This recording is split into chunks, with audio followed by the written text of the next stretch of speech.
don't like globalization. But we believe in globalization. Globalization actually in the past 30, 40 years helped a lot of countries to grow, especially countries like China. But people don't like it because it's not inclusive. So globalization itself is good, but how we can improve it, how we can make more developing countries get involved, how we can help a small business get involved, young people get involved. In the past 20 years, the globalization was controlled by 60,000 big companies. So what if we can help 60 million or 60 million small business, any young people that can global buy, global sell? That's something that I think the world trade should be looking like. So I think today, because of the technology we have, because of the internet, because of the mobile phones, because of the new infrastructure that we are building up, we think we can help all the small business, young people. If they have a phone, they can global buy, global sell, global deliver, global pay, and global travel, having fun. That's the whole vision for EWTP. And I think this is what I talked to WTO. WTO needs to be upgraded to the second version, focusing on developing countries, focusing on the young people, small business. And most of the free trade zones today designed for only big companies. We think there should be free trade zones for small companies to import and export, 24 hours clearance custom office. And if you are below $1 million US exporting to the other countries, it should be totally tariff free. And EWTP refers 4 T: training, trade, technology, and tourism. So making sure that, because the whole world is expecting a new form of globalization. I don't think, the model in the past 60 years that all the government make decisions how to do business and the business follow. Next 30 years should be the business make decisions, government supported. So this is EWTP, it's a private driven, and that's why we go one country after one country to convince the country has the vision, the convincing the government has the wisdom and the courage to support the young people, small business. This is the whole vision. So one person you have convinced is President Kagame. You've signed up for this. Mr. President, why did you sign up, and what are the expectations you have of this for Rwanda? Well, to begin with, it was a great opportunity that came our way. Thank you, Zeni, for, first of all, inviting us here and moderating this session. So when I met Jack Ma, and he had already thought through this in a broader sense, and was happy to start with Rwanda because of what Jack had observed in terms of the investments we have made in the area of infrastructure and technology and the governance generally thereof, that would support this kind of business and relationship and transactions. So we have already started, and what is happening on the ground is very exciting because the young people, and what Jack has just said, this is a relationship that brings in the otherwise marginalized, levels of society, the young people, the farmers, and this has helped bring them in connection directly with the consumers. Can you give an example? You were telling me earlier about the example of coffee. This initiative was signed in October 2018, so really not very long ago. Yeah. Give us a sense of what on the ground has happened already. Already there is coffee being sold through this e-commerce. To Chinese customers. Chinese customers. And what is happening, on average, generally, a coffee farmer or business people were getting around $8 per kilogram. Now they have additional 4, which is $12 for every kilogram. And this happens very fast, and the transactions are very beneficial, almost real time. So one of the ambitious goals of this is that you said it was up to $1 million in transactions would be tariff-free, and you, Mr. President, have clearly agreed to that. Do you think, why did you do that? Because you think that's an important part of a development strategy? There's no question about it. If you look at the number of people who are going to benefit, the young entrepreneurs, these farmers who are involved in, for example, coffee businesses, it's all inclusive. The small and medium enterprises are benefiting, and these are the majority when it comes to the businesses in any country. You find these ones put together hold more than any other level that you can think of. And Jack Ma, what's the scale of your ambition with this? You have signed up a couple of countries so far. You're going country by country, but is your goal to create an alternative global trade system? Well, we want at least giving some values to the new global trade system because of the technology. I never expected that Africa could be so huge. This is in 2 years I've been to Africa for 3 times. And when we started to sell the coffees, 2,000 packages of coffee, we put online, and within 3 days all sold out. And I said, wow. And we even did not have a lot of promotions. I giving the some coffee to my friends. They tried it and they said, Jack, where did you get this? I said, you guess. And I said, Luanda. I said, are you really? Then we think this year, at least for coffee-wise, we can sell 120,000 packages. And for those young people, when they have mobile phones, not only for computer games, not only for making phone call Twitters, they should do business. So that's we think will be covering all the countries. So let's posit you're successful, and this grows and is a big part of trade. It's a lot of countries. Mr. President, would you worry about having a trading system focused on one company? Well, before you worry about that, I am happy that what is happening is more inclusive on the other side of the beneficiaries, where in fact it has more or less democratized benefits in terms of, when I said the small and medium enterprises or other players individually being directly connected with the consumers on the other end and benefiting. I think that's huge. It's like we are here talking about hundreds of millions, later on running into billions of transactions involving more and more people every day in this and benefiting. Before you worry about one individual or one company or two that are doing that, I'm also looking at the benefits on the other end, where the numbers are unprecedented. Would you want down the road other companies to be doing the same thing? I'm not worried about that. I'm worried about getting the small and medium enterprises and individuals. There are hundreds of millions and billions getting better for what they are doing. So now That's very good. This is what I might ask. First, it's not a one company because we can never deliver ourselves. We don't have one people deliver for us. So we have a lot of deliver company for us. We have a lot of payment. The banks get involved. We get a government. But even if one company, if this company can solve the SME problems, young people's problems, job creations, let him do it.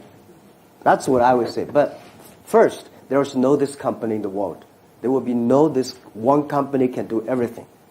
For Alibaba, for EWTP, we said, this is our idea, this is our vision. Nobody believed it. And then we invite people who believe in building it up and get involved. Luanda is going to be the most important hub, the founding hubs of the EWTP. One day, there are people who get used to that hub. They will be experts sending expert to all the African. So this is the concept. This is the dream. This is not the. I think Alibaba cannot do it alone. We have to partner. Let me give another typical example. We are aware of, say, global pandemics. There have been diseases affecting millions of people, tens, hundreds of millions of people. When we get medicine, if we go to medicine, and the medicine is accessible, it's affordable by the majority, do I start getting worried about the source of this medicine? Do I start getting worried and say, why does this medicine come from one company? No, I'm happy that people are getting treatment and in their numbers, and it's accessible and it's affordable. So for me, from this end, maybe for the other end, it's for Giacomo to answer that question. I was going to quickly ask him But for me, from that. the other side, I'm happy. I was just quickly, and I'm going to then open to the audience. I was going to ask from the other side, when you talk to other potential partners, and let's be honest, we are in a world of, rising tension on tech matters between the US and China. And as people talk about a splinter net, is your very ambitious global plan viewed in some quarters with more suspicion than you would like? Well, today the world is full of suspicion and full of worries. To me, to us, it's an opportunity. I don't believe over 200 countries, everybody is puzzled. Every country is worried. But Europe is something worried to me because the worried Europe. The worried The worry worries Europe. Right? The European people just worry too much. Privacy, security. Is there any rules? What happens if this and that?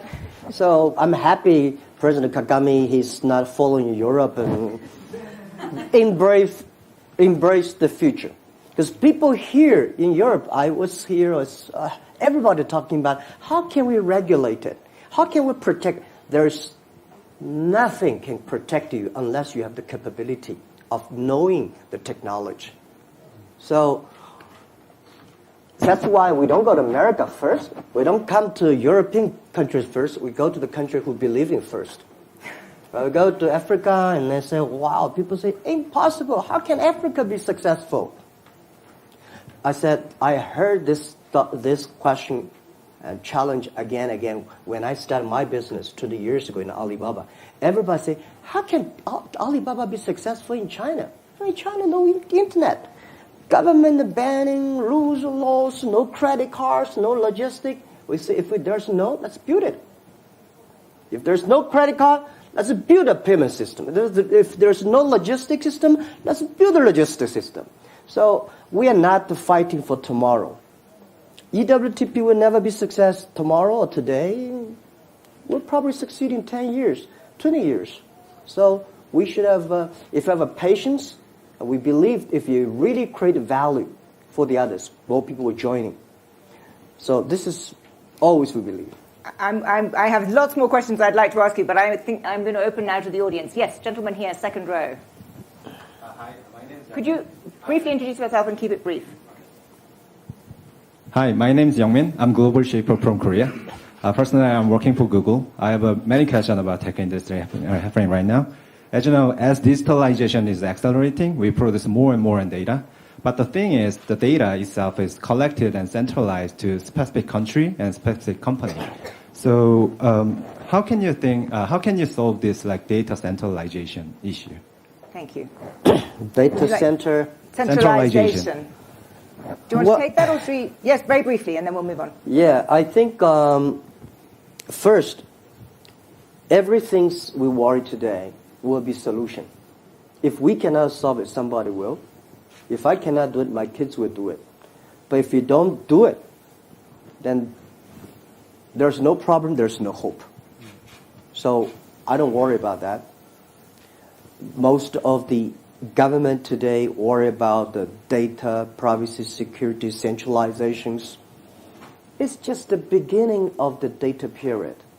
Give another 5 years, you will find things will completely changed. Thank you. There's a lady here at the front row.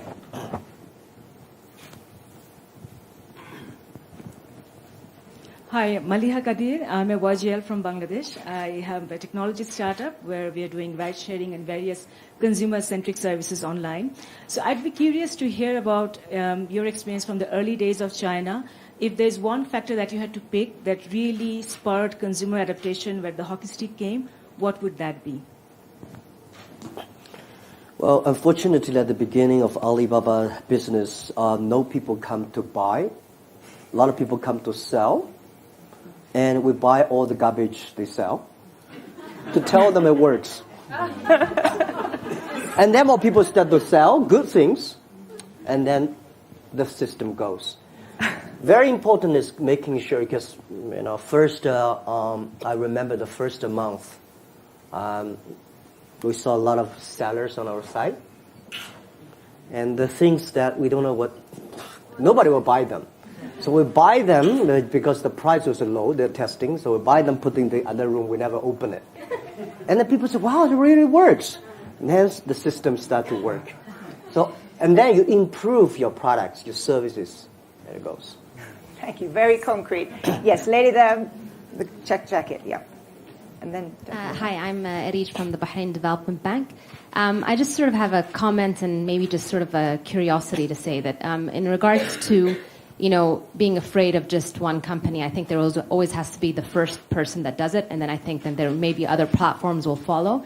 I think the other point is that in terms of, is there a plan of integrating? For example, you said you can't do it all up yourself. Would there be a plan to help create those side businesses that can help support the platform in Rwanda? And is there a plan for that from the way you're coming in your experience, or is that just going to come organically? That's a very good question. We are very sure EWTP should be an ecosystem.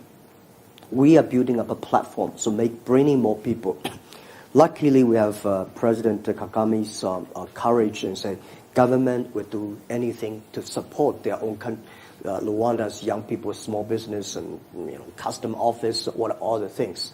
And then the next step we do is to do a lot of training. We invited and actually President just sent 20 very high-level Rwanda minister levels to come to Hangzhou, our base. That we're training them for 1 week. And the other job I'm doing is that we are accepting 500 entrepreneurs in Africa in next 3-4 years, and then sending them back. They're the seeds. They're going to train the trainers. They know how to do business. And then we will also encouraging all the logistics company. The other challenge that probably I will discuss with the president later is about how we can. There are over 40 or 50 countries in Africa.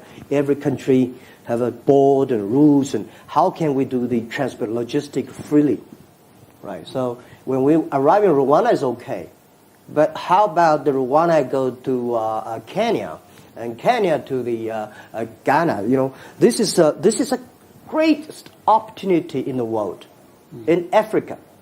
1.2 billion people. They need the things to move fast. They need the government coordination.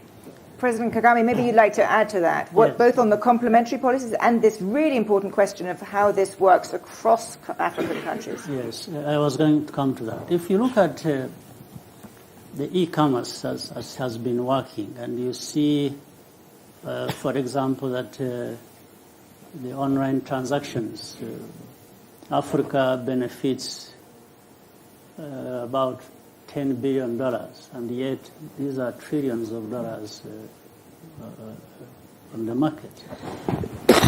So there's a lot of work to do. There is a lot of growth space to be undertaken in this, because it involves about 20 to 30 million people in Africa, yet there are billions across the world. So we need to grow that, both in terms of money and the people who are using that.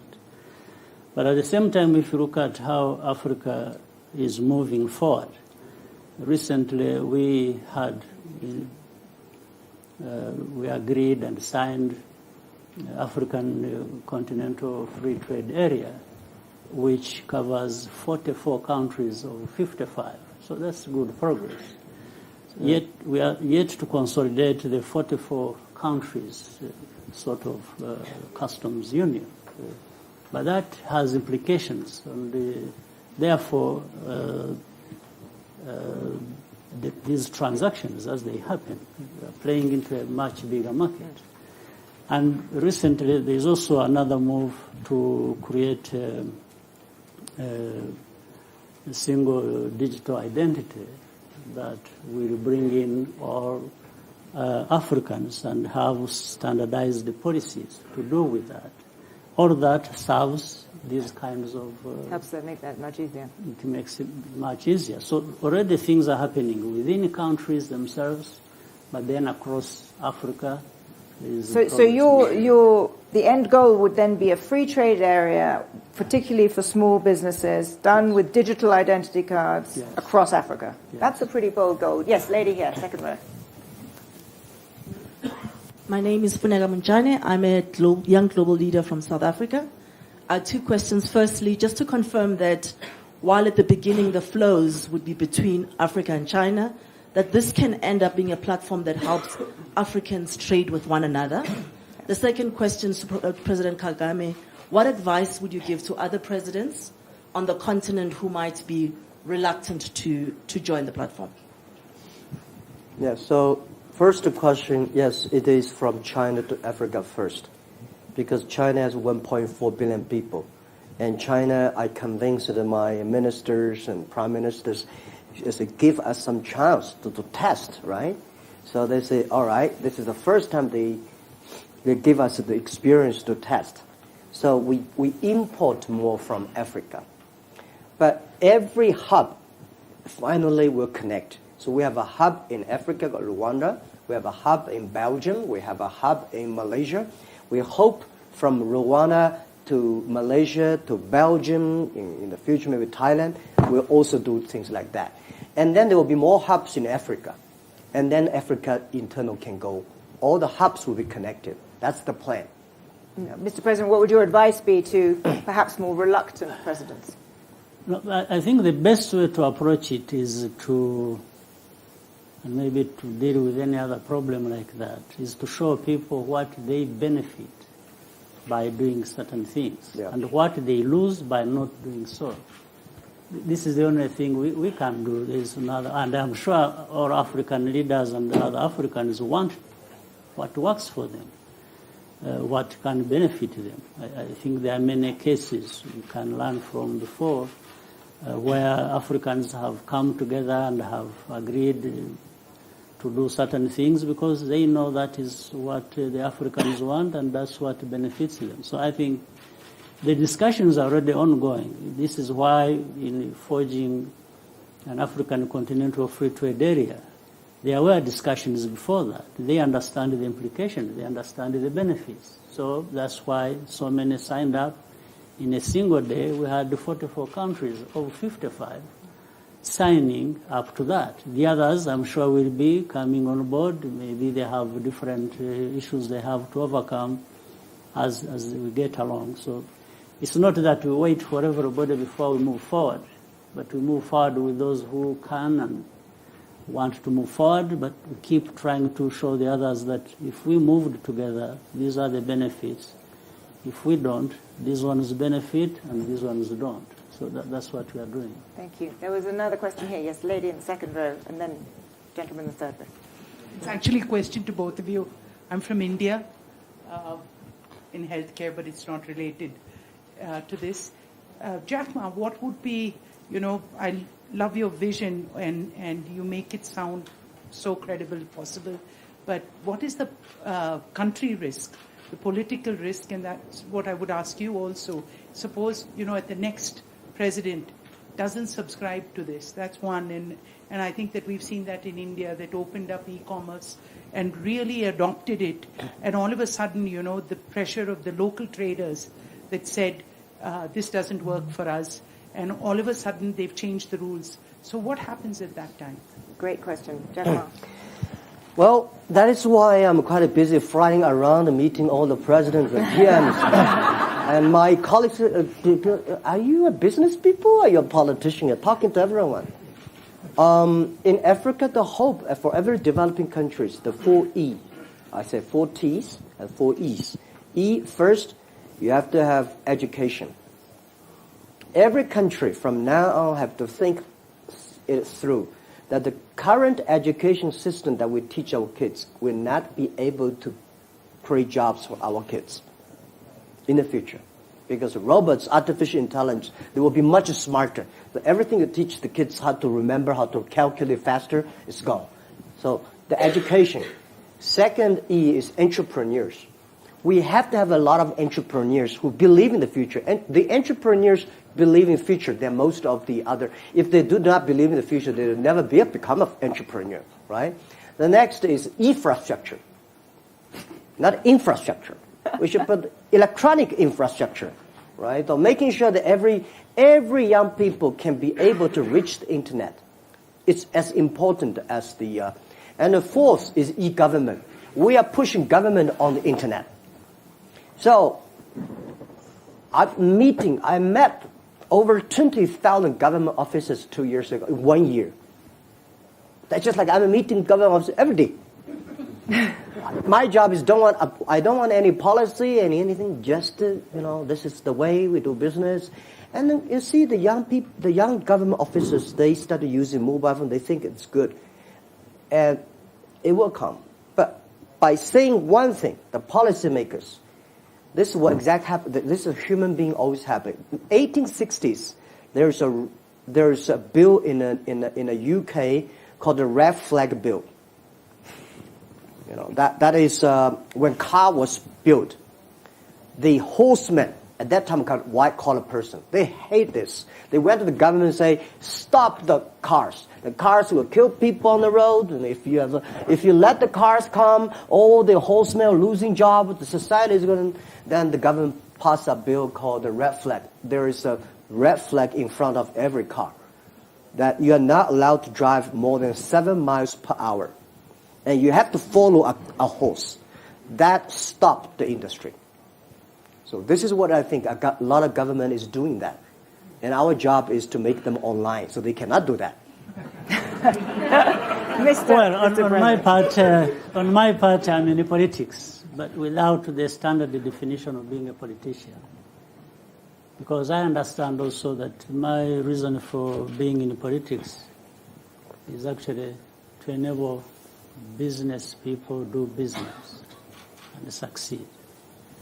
Second, people are elected, they become leaders because they, among other things, tell people what they intend to do. They want to bring change or no change to something. But the voters also, who vote people out of power or bring them to power, do so on the basis of what they believe in, whether this change is good for them or the status quo isn't good for them. So, and you are right in saying that in most of these things we do, there is a need for predictability, there is a need for sustainability. But the fact is, I think with what is happening, once the people are benefiting, then they will want to stay with the kind of things that benefit them. In this case, where the small and medium enterprises and the people involved and the jobs that are involved, once they've been created and they have tested that, do they really want this to be changed? If there comes a leader who wants to change this, maybe actually he won't come in the first place. They will not elect this leader.